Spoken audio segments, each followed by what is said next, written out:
so we wait. LeBron's free agency. Oh, yes, it continues. We're, 17 days in? And according to our Sharpe, as time ticks down or up, or what is time at this point, we've gone from 5 teams to more realistically now 3 still in the running for the 4-time champion. And LeBron spoke today again at Fanatics Fest. And let's just say he got the crowd really going with a very famous Philadelphia phrase.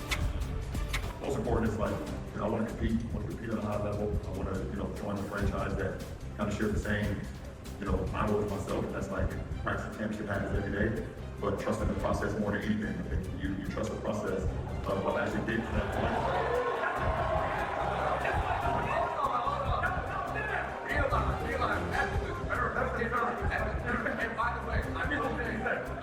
I've been saying trust the process since I was drafted in 2003. I don't even know if he was even born yet. I'm gonna start talking. Y'all always think talk so good, so we gotta trust the process, and then if you get to a place, where it's real sunny or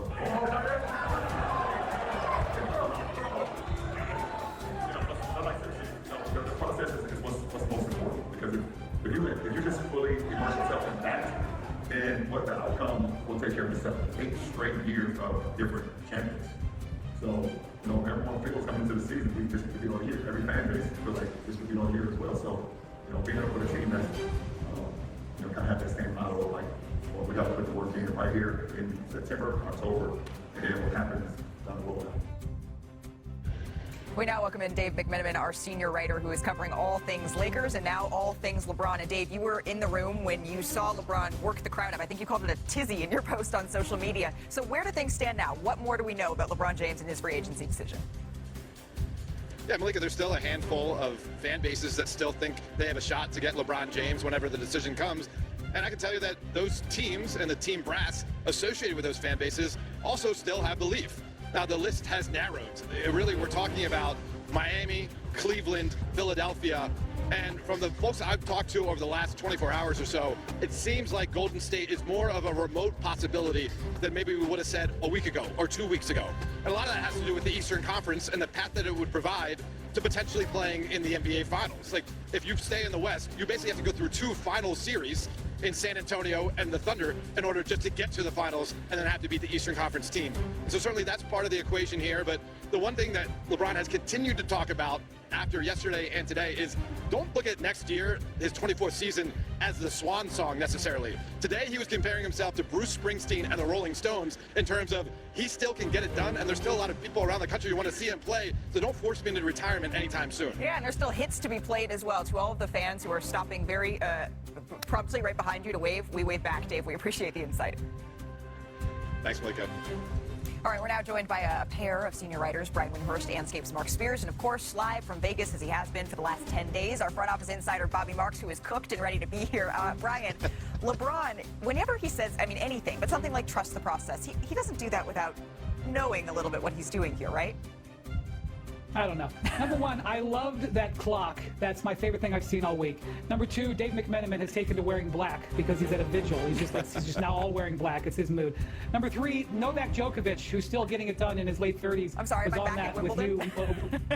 Yeah, that's what I'm saying. Malika, you should have been the one to moderate that panel with Djokovic and LeBron. And that's what he was talking about, being able to play into his later years. Right. Number four, the fans are so desperate for any update and sitting on the edge of their seat that they hear a benign phrase like trust the process and they scream because we're in the desert of information here. And I do not think LeBron was trying to send any sort of message there. I do think he has now gone through these compensated appearances without trying to show his hand, and he has managed to do that. But I also do think the one thing of news that he revealed is very relevant, which he repeated again today, which Dave just said, and that is that he's looking at this as a multi-year decision. We have no idea whether his health will enable him to play multi-years. He's not saying that. But the fact that this is a multi-year decision, I think absolutely will go into how this decision is made. And there are certain teams that set up better for a multi-year commitment as opposed to a one-off commitment. Right. And when you're saying there's a couple of teams that sound like they're better set up for a multi-year commitment, Bobby, what Shams and what Dave is reporting is that it seems to be narrowed down to 3. And by the way, all 3 of those teams reside in the Eastern Conference. When you're looking at Miami, when you're looking at Philadelphia, certainly, as we just talked about as well. Is there one, Bobby, that is better suited than the rest in terms of where they're able to go, what they're able to do? Well, I've been leaning towards Cleveland just based on their roster with Donovan Mitchell and James Harden coming back, and of course Jared Allen and certainly Evan Mobley and some of the bench with their shooters. But I think what Philadelphia has to offer is certainly compelling. And I know there's a lot of ifs there with Joel Embiid's health, but when you look at Tyrese Maxey and VJ Edgecombe and Jaylen Brown and now certainly Joel Embiid, that's a compelling argument. But you can also look down south to Miami with Giannis and Bam Adebayo, and you've got an Olympic coach in Eric Spoelstra. Philadelphia's got an NBA champion in Nick Nurse, and certainly Bob Myers and Mike Gantz have won championships. So as I said, everyone offers a little bit of something that maybe the other teams don't have to offer LeBron. Well, I was kind of very intrigued by among his stops. His stop with Rich Kleiman yesterday, talking about LeBron James, and he started talking about family, his 11-year-old daughter, Yuri, and he said every time he leaves the house, he's like, Dad, where you going? Can I go with you? And also in that podcast, LeBron was saying that family is a big part of this. Look, it's already there. Yeah, have you met her? I was standing right under the basket when this happened, actually. I was on the sidelines for this game between the Lakers and the Golden State Warriors last season. Yeah. So she certainly plays a role. He said in his decision, his wife plays a role in the decision. And where's his wife from? Like him, she's from Ohio. She's like Akron. And I remember when LeBron was there, he ran the city. Brian knows this. I used to go to that place, XO, and he had a spot in the back where you couldn't go. And, you know, it's like cheers if he goes back there. In terms of Golden State, they have told me that they think it's a longer shot, but it's also a shorter flight. He could be back there in 50 minutes to go to his daughter's volleyball games, have dinner with his family.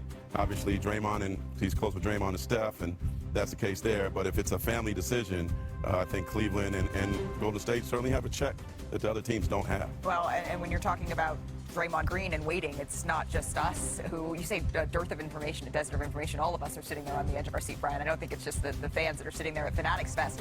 Teams are waiting. The league is waiting as a whole. And Commissioner Adam Silver, he spoke about LeBron's looming decision. Take a listen. Where LeBron plays will affect the schedule. So I would like him to make his announcement already so we can finish the schedule, because as you might imagine, the teams are calling us, the networks are calling us, and everybody wants to lock in the schedule. But it will influence how we set the schedule, how we set opening week, Christmas Day, etc. So I need him to make a decision, but the direct answer is I have no inside information. Well, of course, and usually we don't reveal the schedule here for a couple of weeks. They got a little bit of time. But, Bobby, there are ripple effects that are happening from LeBron James and his decision. By the way, we've seen huge free agents off the board way later than LeBron right now.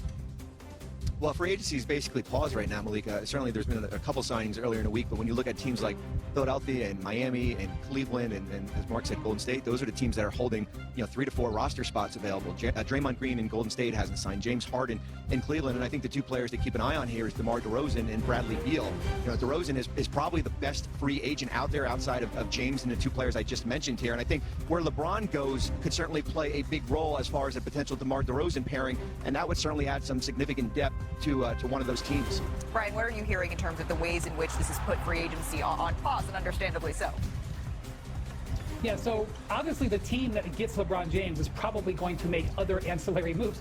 Malika, one of them may be to trade for Bronny James. We don't know if that's going to be a part of it. Right now, the Lakers, for example, I don't think they have any roster spots. If they traded Bronny James to a place where LeBron goes, they would have a roster spot and maybe sign an additional player. Not to mention, we've got DeMar DeRozan out there. Maybe LeBron is step 1, DeMar DeRozan is step 2, and Jonathan Kuminga is step 3 for some of these free agent forwards out there. So you will see a rash of things happen once LeBron selects the team. We're not even seeing extensions negotiated. Like there's right now there's some guys who are sitting on potential extensions that could be really important, like Karl Anthony Towns, like Michael Porter Jr., and those deals aren't getting done right now. It's not even directly related to LeBron. So we've seen this happen on July 2nd or 3rd in the past with LeBron free agencies. Now we're seeing it happen on July 13th, 14th, 17th, what have you. But it is definitely logjam in the league. And I will tell you this. This is one thing I can say with confidence.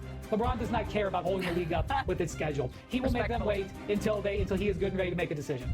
You know what? I beg to differ with Adam Silver. We got something to talk about in mid-July, right? Like, we could be talking about, respectively, Jalen Duren, and we ain't talking about James Harden. And, I'm sure the Clippers are like, well, Adam Silver, tell us about our situation, too. What about rushing to that decision? But this is good TV, right? Well, August 14th, Mark Spears, was our show, our schedule release show last year. So maybe by August 15th, we will not just be reusing Brian's favorite new clock toy that we're using here in studio. We got a lot to get to on NBA Today.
you.